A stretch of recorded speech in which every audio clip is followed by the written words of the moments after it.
Poh Scratch.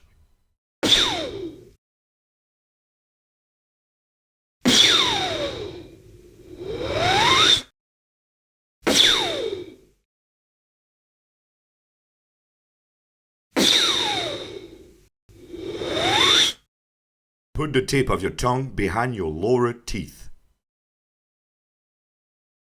Keep your tongue in an arched shape and shift it to your favorite side.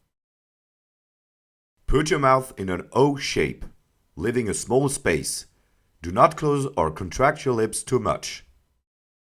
Maintain the two previous steps and blow as if you were blowing on a candle. First tip. Doing a kick just before the sound can help you to find the position more easily. Second tip. Open your lips slowly. Job done. Time to beatbox.